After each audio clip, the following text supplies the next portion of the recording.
Friday after work, I would leave and I'd go to Silver Springs, Baltimore, DC, go hang out with people.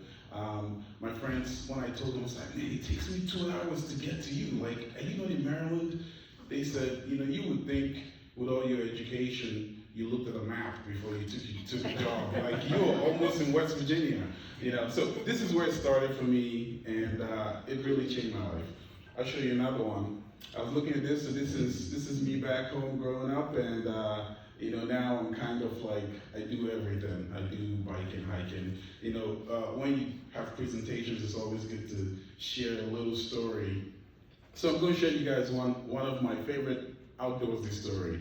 So when I started road biking, we went, it's in Pennsylvania somewhere, group of us, we were riding, and someone in the group ran over like a little baby deer, and so he was hurt really bad. The deer, like the back was broken, but it was still alive. And we're in Western Maryland, all this country boys like, man, we gotta put out of his misery. We need a gun or a knife or something. And I really wanted to do something, so I was like, you know what? I'm going to go ask one of the neighbors if they have a gun or something.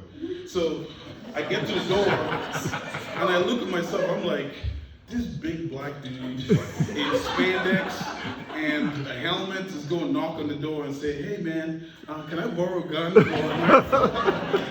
So I decided not to do that. Anyways, all right, so let's get to business. Wheels Up Adventures. Wheels Up Adventures is an outdoor operation in Western Maryland. We started during the pandemic. We do a lot of stuff. For a small company that's 4 years old, I believe we punch above our weight. So we provide bikes, we do rentals, we outfit, we do rentals out here. We're recognized as the third Black-owned specialty outdoor retailer in the whole country. Thank you. It is something that we sincerely are proud of, but also kind of saddened by. It's 2024, the only three of us. And on some level, it doesn't really matter if we're not here 20 years from now. So we acknowledge it, but there's still more work to be done. All right, another quick one about Wheels Up. Wheels Up, our mission is facilitating self-discovery outdoors.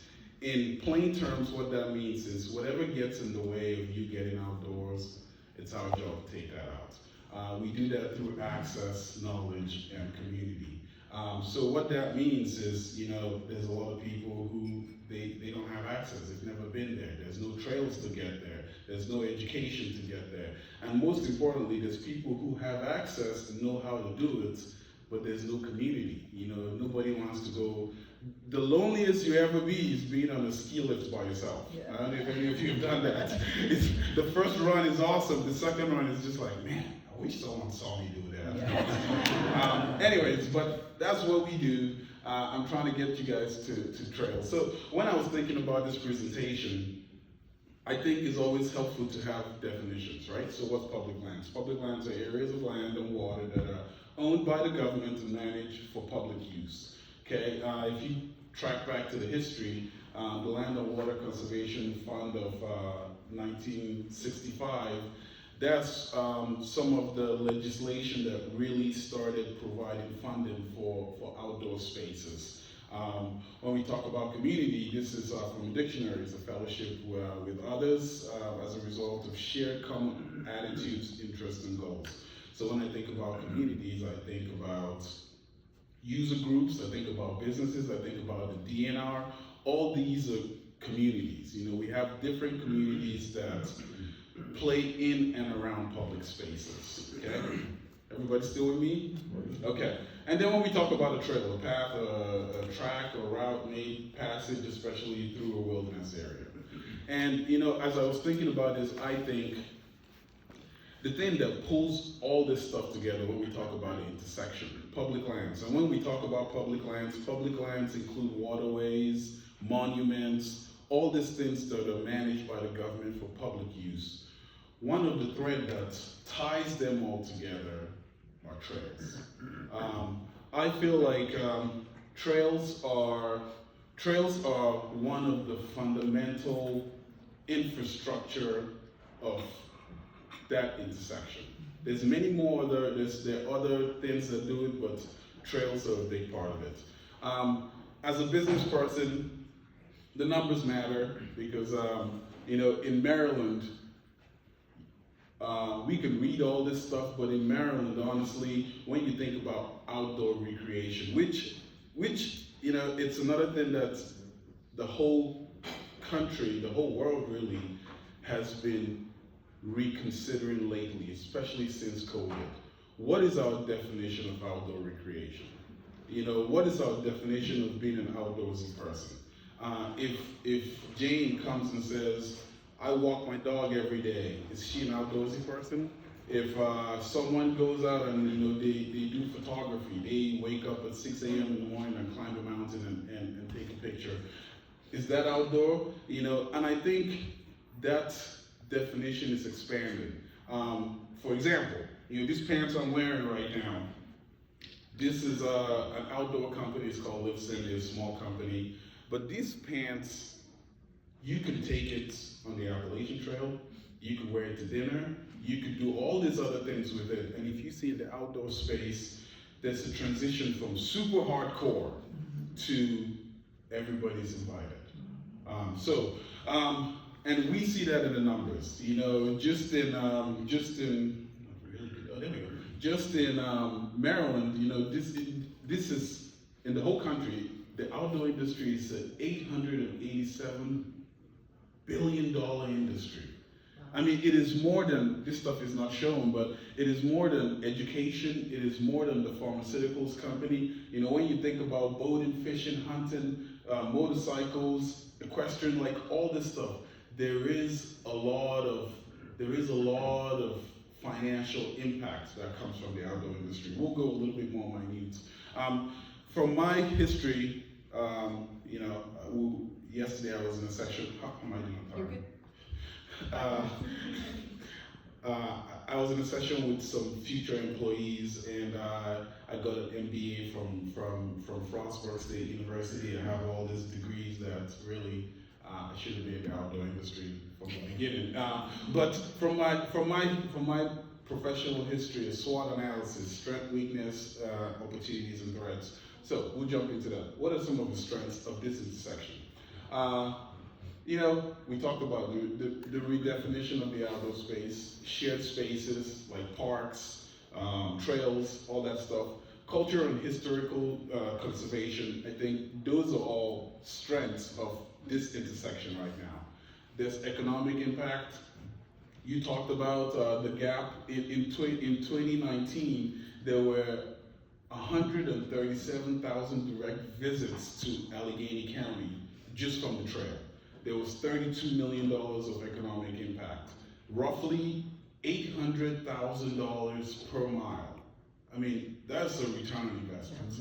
And I think 2 years ago, I think it was 350,000. I didn't put it here because I didn't want to be quoted that I wrote that. But it was 350,000 visitors to the Gap and the Casino.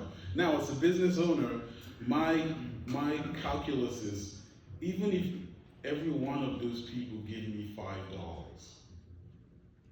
that would be a very good business. Yeah. So that's my plan. I just need $5. So sustainability and ecotourism.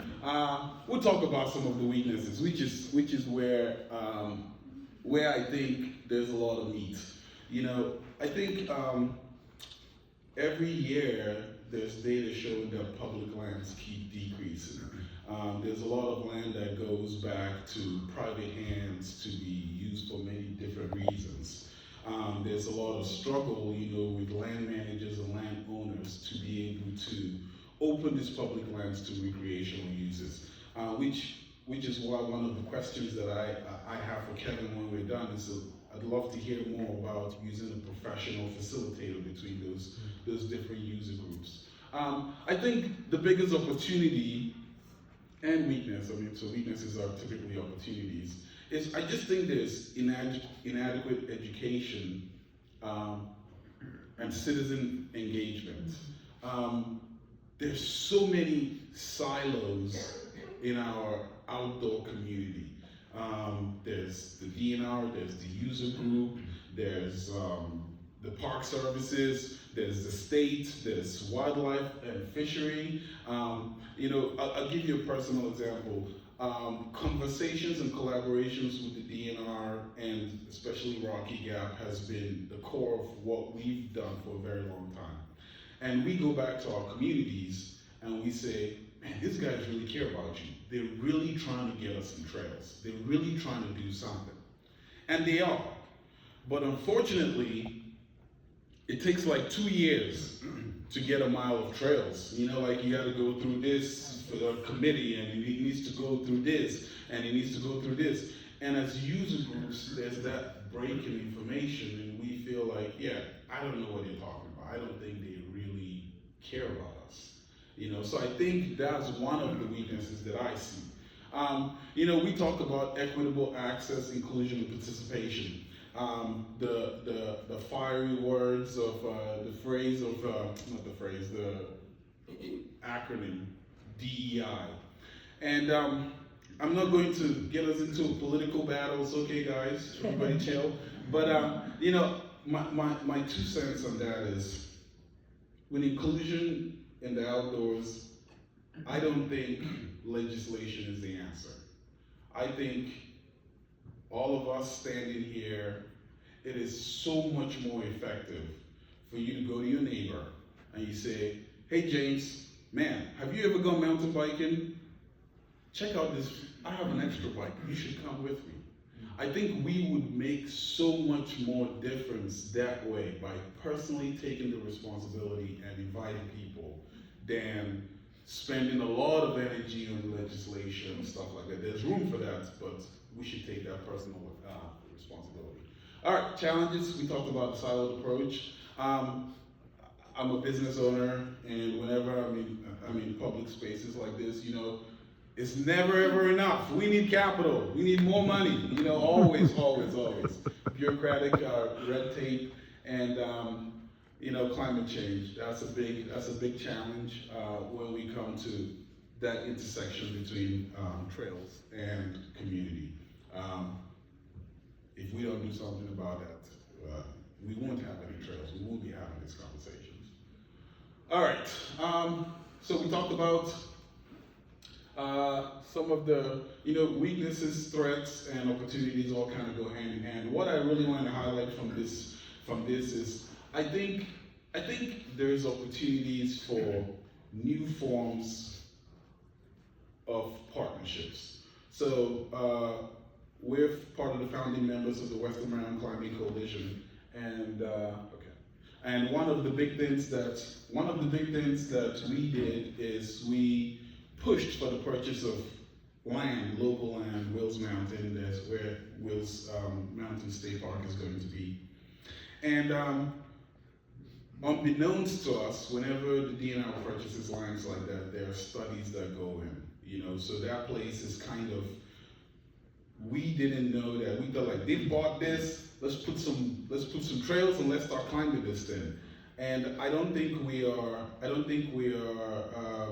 special in the fact that there are user groups that kind of get into this little conflict.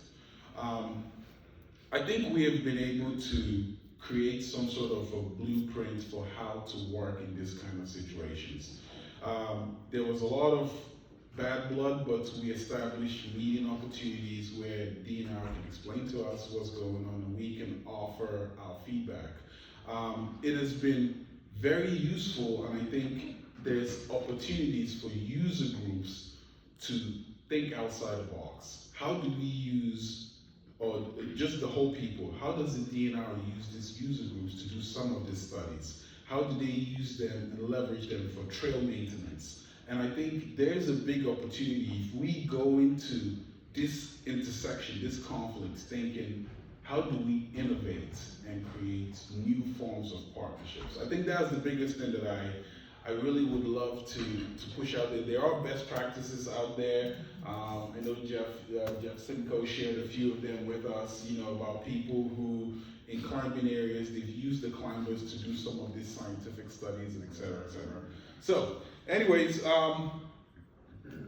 that's the gist of my presentation. I hope you guys have questions and comments, because there's nothing worse than us just sitting here and you guys don't say anything. We will personally be offended. Okay.